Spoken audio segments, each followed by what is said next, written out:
On March 3rd, 1876, in Bath County, Kentucky, on a farms near Olympia Springs, it rained. More specifically, it rained meat. Now, from the residents of the farm, it was described that these meat chunks were roughly the size of large snowflakes, and the meat was described to be everywhere from laying on the ground. You couldn't even walk without walking into a meat chunk, sprawled all over fences. The meat was just everywhere. It was described as a complete meat shower. And after some investigation, the largest meat chunk found was 4 inches. And the scientists, there was no definite conclusion on the meat, but scientists theorized that most likely the meat would have either been human or horse meat.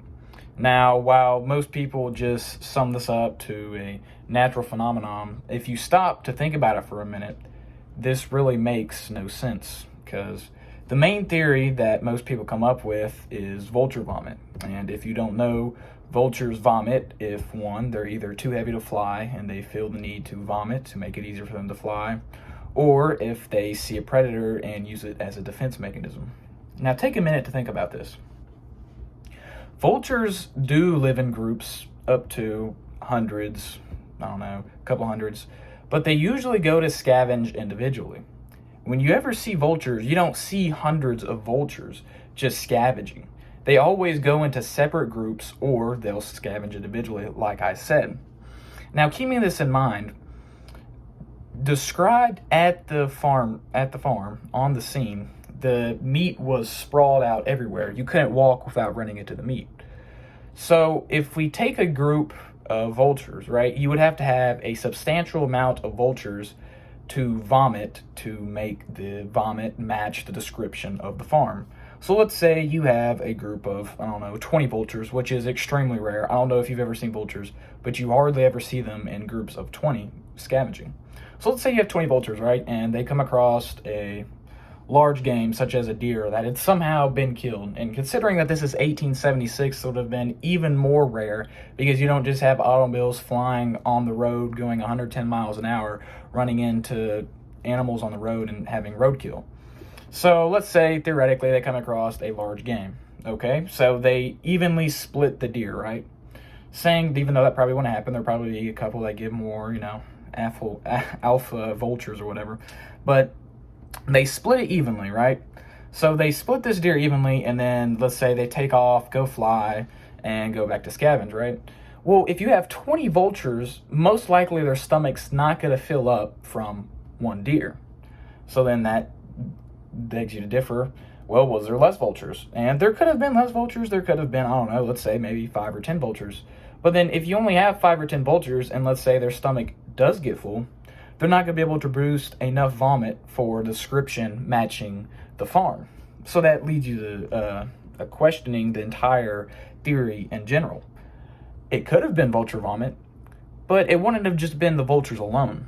So the vultures, it would have had to been a large enough pack of vultures. So you would have had to have a large pack, and it most likely wouldn't have been because they were too heavy to fly, because that just makes no sense at all. If you have too little, it doesn't work, and if you have too many, it still doesn't work, unless you had a large group of vultures that saw a predator. And this predator would have had to been in the sky, because it was described as raining meat, and the vultures would know that they're flying, and they wouldn't see a bear on the ground and start vomiting at it. But the problem with that theory is there's no known predators of grown, mature vultures. Sure, there's predators of baby vultures, like the eagles and stuff like that. They'll come and eat baby vultures, but there's no real predators for grown, mature vultures. That is, discovered predators. So that leads you to question even farther, were there supernatural huge birds in the sky that were hunting these birds that we know today?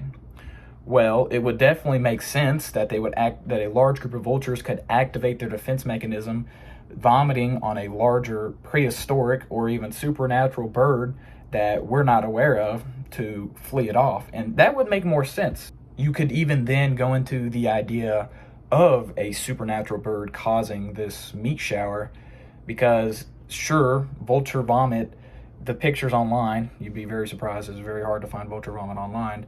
It's not 4 inches. There's not 4-inch chunks coming out. They're like little chunks, as described, size of snowflakes, but a largest of 4-inch chunks, which means there would have been, it would have been rare. Like, there would have been a graph. Obviously, let's say we have a skewed graph. It would have been skewed right. You would have had the smaller snowflakes like this, and there would have been some chunks that would have been a decent size.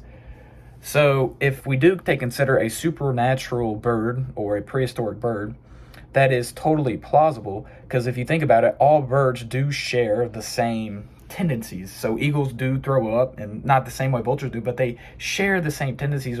So eagles will throw up if they're feeling too heavy or if they feel threatened.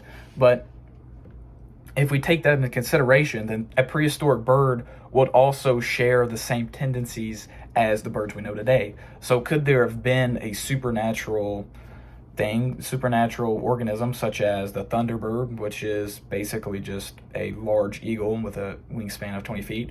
Or even could there have been more well-known like cryptids, like a Mothman or something like that? It's totally plausible, but I'll tell you what definitely did not happen. A group of vultures definitely did not fly over a farm in Kentucky and vomit and cause this. And then some people would just say, oh, well, it was a tornado. Well, it was 1876, so it is true that some tornadoes could have gone undocumented. But if you think about it, how could there have been meat chunks if there was a tornado? Because for there to be meat chunks, that means that there has to be an organism that was slit open, and then chunks of meat had to have been separated. And I'm not sure if you've ever dealt with raw meat before, but especially in an organism that would have been out in nature, the meat is going to be very tough, and it's not going to be like raw beef where you can just like push your hand in it and separate it like that, where a tornado might be able to separate it. If it was horse meat or human meat, there would have been no possible way for it to chunk up in a tornado. So that leads you to only a couple of plausible explanations for this. One, either there was a supernatural organism flying with the vultures and that threatened the vultures, or two, the supernatural organism did create the meat shower. I don't know personally which one it was. I do have some speculations, but that is really up to you. I just thought this was very interesting, and not a lot of people knew about it, and before researching it, I didn't know about this either. But I think it is very good. It's a very good incident, very good happening to keep in mind as you just open your mind to history and theories and stuff like that. Well, that's about it. Stay hydrated.